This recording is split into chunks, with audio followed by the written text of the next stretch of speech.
मुख्यमंत्री नायब सिंह सैनी अपने कैबिनेट के साथ विजन 2047 को लेकर मंथन कर रहे हैं। इस मंथन में सहकारिता विभाग और खाद्य आपूर्ति विभाग के अधिकारियों के साथ आने वाले 5 सालों में हरियाणा का क्या रोड मैप होगा, इस पर लगातार चर्चा हो रही है। मुख्यमंत्री की अध्यक्षता में चल रही इस बैठक को खास इसलिए माना जा रहा है क्योंकि हरियाणा में कल ही नई औद्योगिक नीति लॉन्च की गई है और इस औद्योगिक नीति के लॉन्च पर ही लगभग 1 लाख करोड़ रुपए के MOU साइन किए गए हैं।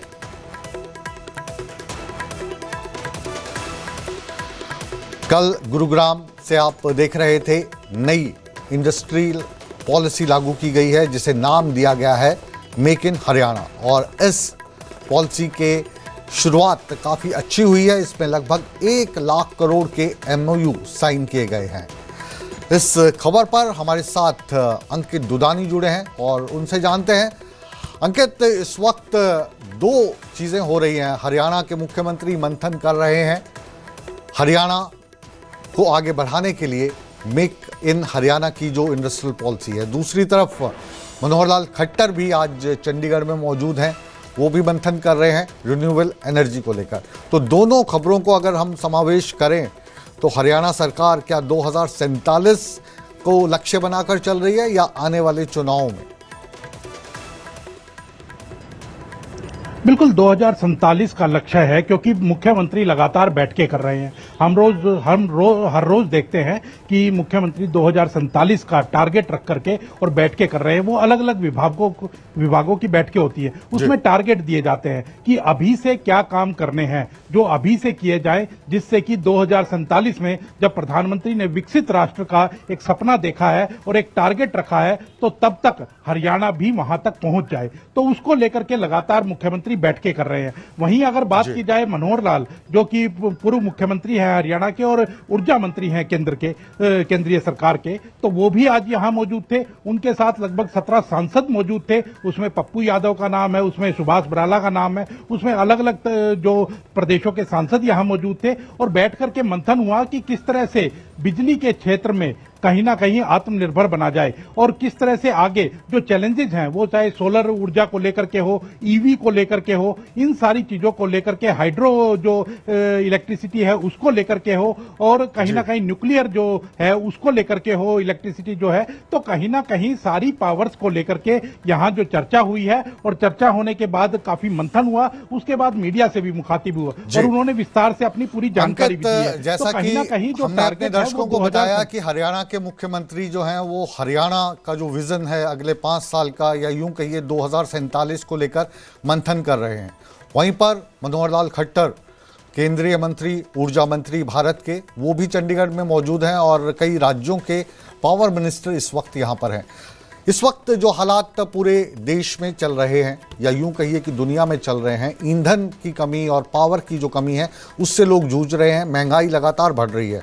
क्या इससे पार पाने के लिए भी जो मनोहर लाल खट्टर साहब की बैठक इस वक्त चल रही थी चंडीगढ़ में, उसमें कुछ चीज़ें निकल कर सामने आई हैं आपके समक्ष?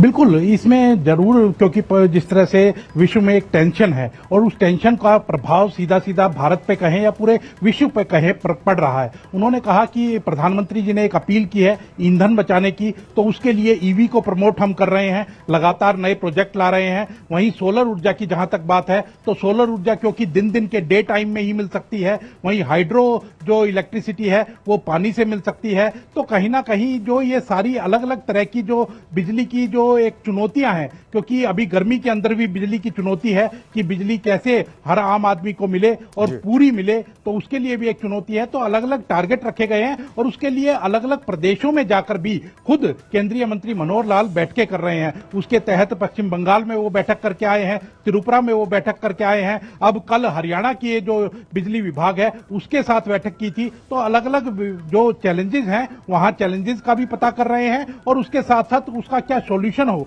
वो सॉल्यूशन भी अधिकारियों के माध्यम से, वहां के मंत्री के माध्यम से देते हुए नजर आ रहे हैं। जी, एक सवाल मेरा कि कल जो मेक इन हरियाणा लॉन्च की गई नई पॉलिसी, इसमें जो खबर आई है 1 लाख करोड़ के करीब MOU साइन किए गए हैं।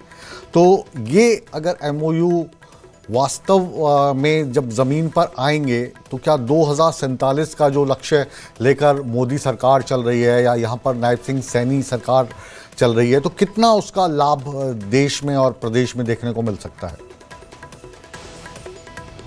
बिल्कुल, प्रदेश में कहीं ना कहीं नई इंडस्ट्रियल पॉलिसी लॉन्च की गई है और नई इंडस्ट्रियल पॉलिसी को पहले कैबिनेट की बैठक के अंदर मंजूरी दे दी गई थी। कल धरातल पर लॉन्च कर दी गई है। गुरुग्राम के अंदर एक बड़ा फंक्शन किया, खुद मुख्यमंत्री नायब सैनी वहां मौजूद थे, उद्योग मंत्री राव नरबीर सिंह वहां मौजूद थे, तो उनकी मौजूदगी के अंदर, इंडस्ट्रियलिस्ट की मौजूदगी के अंदर वो पॉलिसी लॉन्च कर दी गई है। काफी रियायतें जो है वो उद्योगपतियों को अब की बार दी जा रही हैं और बाहर के जो विदेशों के उद्योगपति हैं उनको भी काफी रियायतें दी जा रही है। वन विंडो सिस्टम बनाया जा रहा है कि कोई भी अगर हरियाणा के अंदर इंडस्ट्री लगाता है तो उसको जगह जगह अलग अलग डिपार्टमेंट्स में धक्के खाने की जरूरत नहीं पड़ेगी। वन विंडो सिस्टम होगा, वहीं उसके सारे काम होंगे और वो इंडस्ट्री लगाने में उसको सहूलियत होगी। तो इसीलिए सबसे अच्छी बात और बड़ी बात यह कि अंकित, जब वन विंडो सिस्टम होगा तो जो उद्योगपति हैं उनको जगह जगह जाकर अपनी फाइल नहीं पहुंचानी होगी, जिसमें अक्सर डिले होते थे। इस पॉलिसी की सबसे अच्छी बात ये लग रही है मुझे। आप बने रहें हमारे साथ, आपके पास वापस लौटेंगे और हरियाणा कांग्रेस को लेकर जो आज खबर आई है उस पर भी आपसे बात करेंगे।